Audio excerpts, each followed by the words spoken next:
You know what I love about coming to Joyful Gathering Spiritual Center? Yeah, what is it? The snacks. I mean, obviously. We have the greatest snacks. The bagels and the cream cheese, the cookies, the donuts, the homemade stuff that people bring in for us.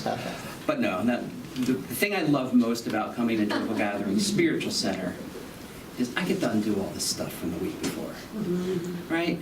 All the negative thinking, all the times I was triggered, all the times I lost my temper, all the time the train was running late, the times that I got a flat tire.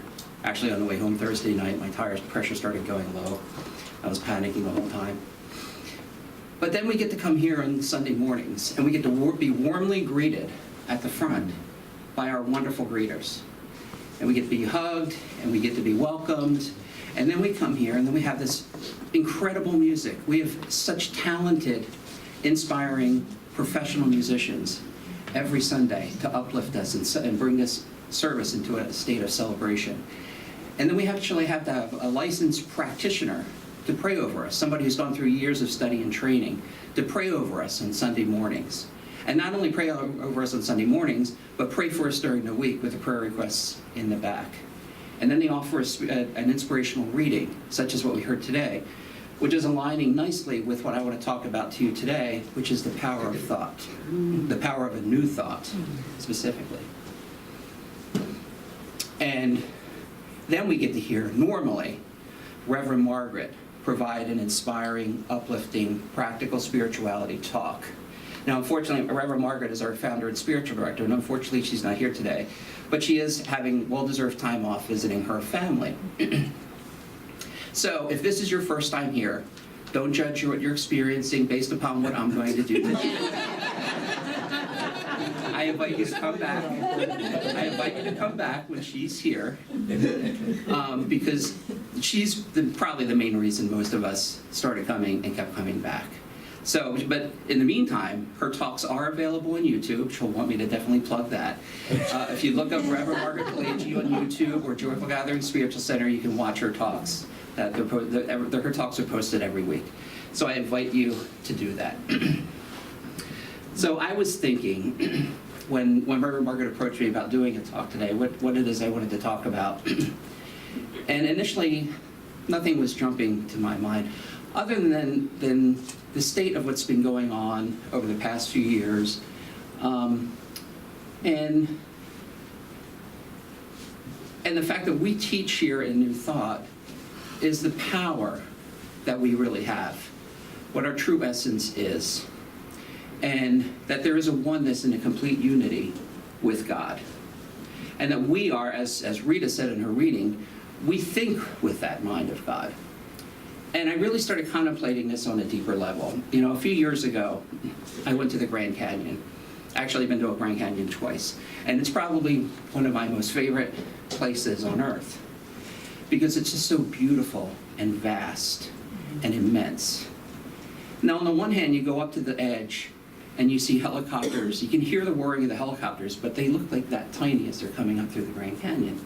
That's how huge and immense this thing is. And on the one hand, you take a look at that and it kind of makes you feel small and insignificant, tiny. It's humbling. It can be humbling. However, as we take from what Rita said, the creative power that's behind that, the one mind, the one God, that pure intelligence, that infinite spirits, that divine love, that through us, through our individualized selves, created us as reflections of that one mind. We are individualized creations of that one mind. I'm going to share with you a little bit of what's in the science of mind. It is impossible to plumb the depths of the individual mind, because the individual mind is really not individual, but individualized. Behind the individual is universal, which has no limits. In this concept alone lies the possibility of eternal and endless expansion. Everyone is universal on the subjective side of life, and individual only at the point of conscious perception. The riddle is solved, and we all use the creative power of the universal mind every time we use our own mind.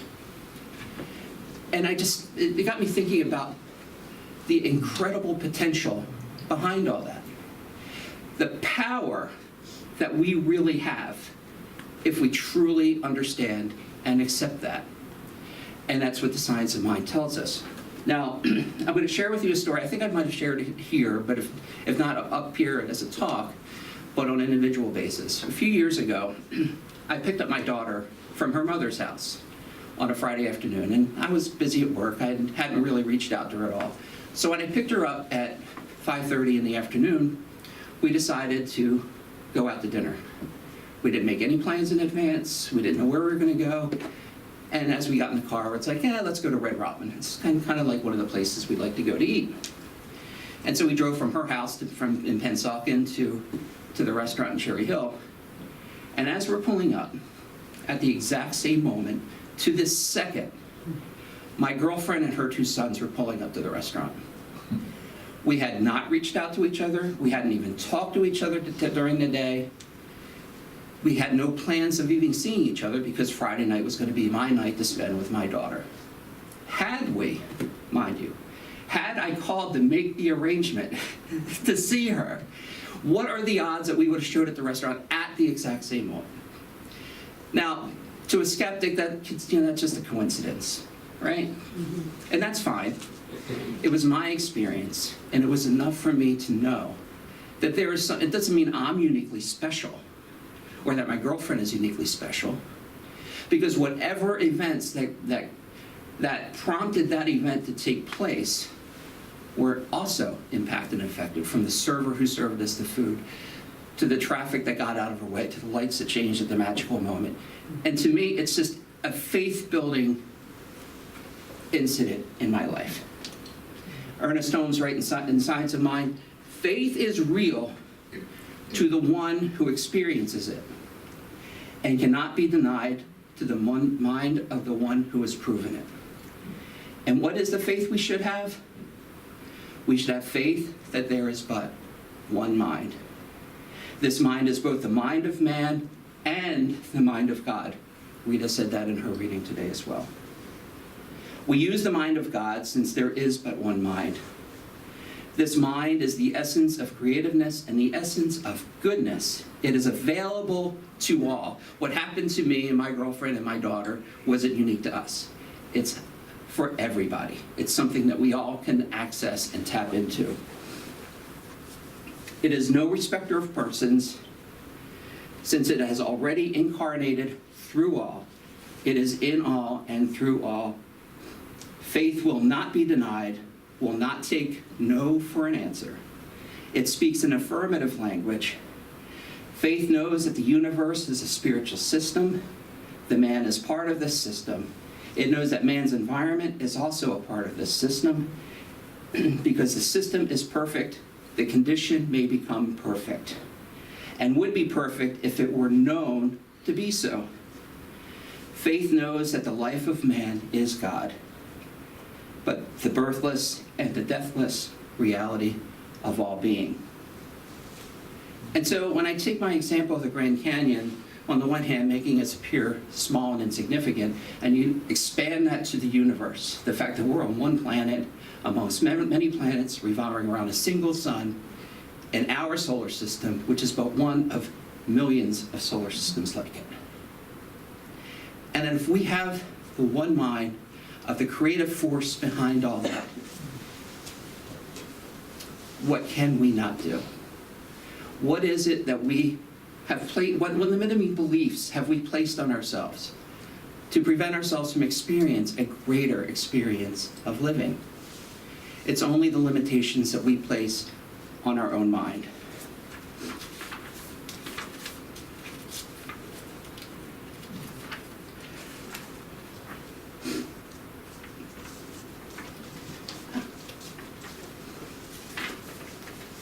To suppose that the creative intelligence of the universe would create man in bondage and leave him bound would be to dishonor the creative power which we call God.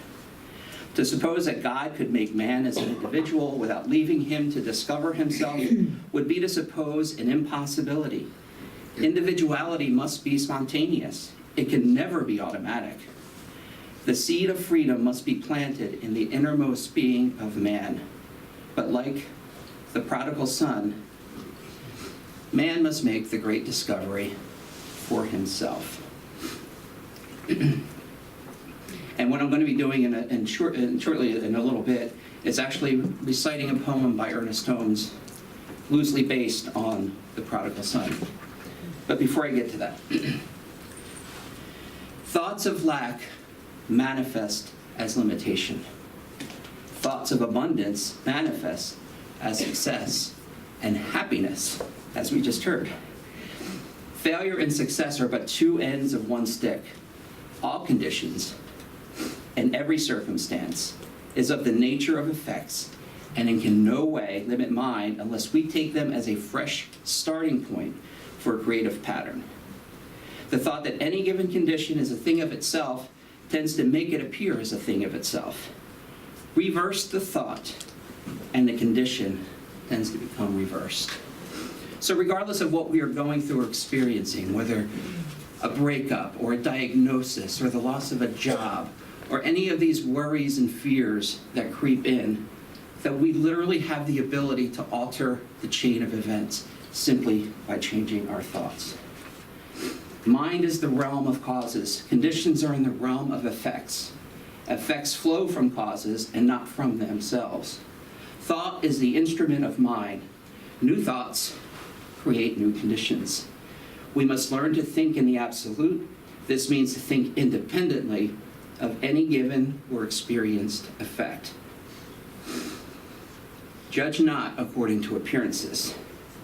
This thought strikes away the shackles of bondage and finds a new cause at work. So at this point, what I'd like to do is share with you a poem written by Ernest Holmes, as I said, loosely based on the prodigal son.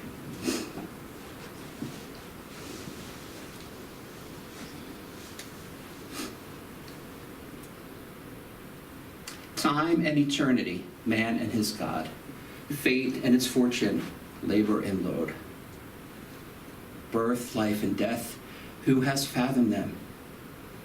The babe is born, the mother croons over the crib. The father stands by, proud of his offspring. Each would give their life that the child may live. To what end? For what purpose? The toiler sweats over his bench. The farmer turns his furrow. The ship seeks its port. The traveler his destination. The man of affairs a fortune. A leader a cause. Why? The emperor or dictator, it matters not which, sends his armies and ships to conquer another nation. He wants oil and coal and iron and gold and sawdust. The High Caliph, or Rev, seeks converts to his faith. They must drink his wine and eat his bread. They must bow when he bows, and in the same way, or he'll have no part of them. The man of science, he who knows all, must unlock the secrets of nature. He must make new gadgets. There is a big demand for them. The patent office is crammed with ideas, millions of them, from soup spoons to cyclotrons. Someday, God willing, the man of science may be able to blow up the whole world, himself included. Here's what sticks. He hadn't realized that he might be among them. He tries desperately to rectify his mistake, but he has overlooked the politicians and the generals and the kings and the dictators. He will be lucky if he escapes with his life. One half the world tears itself apart. The other half tries to put it together again. If the balance isn't too close, one side will win. If not, what then? It would seem as though whoever started the whole business must have had no sense at all, or else a lot. Perhaps the it, or whoever, or whatever that is responsible didn't know, or didn't care, or else here it cared more than has been guessed. Wouldn't it be strange if someone or something really cared, but let the world alone just to see what would happen, thinking that someday it might become sane? There's a tremendous loss of time and effort, ages of it. And yet, if here it cared, here it still must be waiting to see what will happen. What a fantasy. It couldn't be that way. And yet perhaps it could. There has always been that one half trying to sew up the mistakes of the other half. Why? A very good and wise man once lived. He was so good and wise that the otherwise thought he must be God. But to get back to the man who was both good and wise, he said that whoever or whatever is responsible really was all right. That he was just trying an experiment to see if he could somehow create beings whose company he could enjoy, who could give back to him the same love that he had for them. The good man told a story about a man who had 2 sons. It seemed one of them got the idea that he would like to go his own way. He wanted to do what he wanted to do when he wanted to do it. So he went to his father and he asked if it would be all right if he left home. Now here's the remarkable part of the story. The father didn't argue with him. He let him have his own way. He said, all right, son, I'll give you your freedom. He even gave him money and funds and said goodbye and good luck. He had a lot of fun for a while, and in due time, his money was gone. So he had to earn his living. The only thing he could find to do was feeding pigs. It wasn't much of a position in life. And to add insult to injury, he couldn't make enough money to live on. And so he was always hungry. But the story says nobody offered him bread, meat, or wine. He had had all these things at his father's house. But he had forgotten. Almost, and yet not quite. For you'll remember, the father had buried in the son's mind a memory of his original state. This shows that the father never could forget and wouldn't wish to. One day, when the son was very hungry and terribly lonely, he began to meditate on his plight, and it wasn't a pretty picture. He was so tired and unhappy and forlorn, and suddenly he remembered what the father had planted in his mind, who he really was and where he came from. He remembered his old home, his friends, and his father, and even the servants. He thought of all the good things he had been missing, the bread, meat, and wine. Yes, song and laughter and dancing. He hadn't laughed for ages or danced. What a pleasant memory. The father really was a wonderful person after all. So good, so kind, so true. He would put aside his pride and go home. He was overcome with joy by the thought, but he had such a sense of guilt. What would his father say? He almost gave up in despair, and he would have if it hadn't been for the thoughtfulness of the father, who knew what was bound to happen when he made the imprint on his son's mind. that could never be erased. The impression that his father would receive him somehow, somewhere, sometime. He didn't think he would be received with love, but he might be accepted and perhaps cared for. How good the beds were at his father's house. He hadn't slept in a bed for so long. Yes, he would go home, but he would be very meek and humble. He thought, if I am meek, he will forgive and perhaps forget. At least he will let me become as a servant in his house. And so he returned, and a long way off. No, it couldn't be possible. His father was coming out to meet him. Yes, he was coming out to meet him. Of course he was. How could it be otherwise? The father was going to command him to leave the estate. So he threw himself in the dust and besought the father's mercy.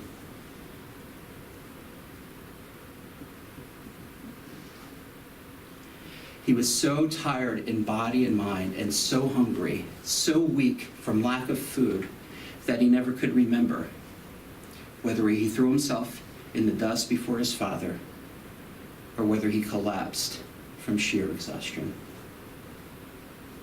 At any rate, there he was at his father's feet. Miracle of miracles. No, it couldn't be true, but it was. The father was speaking kindly to him. He was telling him to stand up that he might embrace him. Oh, that long embrace, when all the years of fear and torture were slipped aside. The warmth of it, the love indescribable. The father really was glad to see him. He was asking him into the house. He was telling the servants to prepare a bath of cool, clear water. He hadn't had a bath for so long. He had forgotten the refreshing softness of it. And food, not only food, a feast.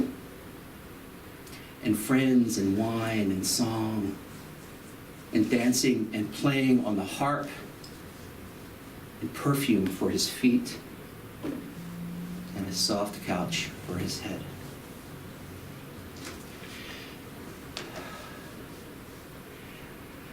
As he lay there too happy to sleep, lest he awaken us from a dream, he wondered why the father hadn't asked where he had been, what he had been doing, or what had become of the money that he had been given. Why? And so he fell asleep. And while he was asleep, he had a vision of himself and the father and all other sons, wherever they may be. All belong to the Father's house, and all will return somehow, sometime, somewhere. Why then the suffering? Why fate and its fortune, the toil and the babe that was born? Why did the ship seek its port and the traveler his destination? Why could the king send forth his armies to other lands? And the man of science unlock the secrets of nature before the world was ready? All answers, or one answer. The Father, even with his love and wisdom, couldn't have done it any other way. Infinite though the Father's love may be, and complete his compassion, man was created to be free. He must be let alone to discover himself. This is what the wise man taught. The man who was so good and wise that the other wise thought he must be God. He said, the Father had never left his house, nor had the Son strayed very far away. The Son need only turn to the Father, and the Father will turn to him. Thus does he return to his Father's house, a free and independent soul. Freedom, experience, evolution. Freedom given, the experience gained, the evolution certain. By Ernest Holmes. And so it is.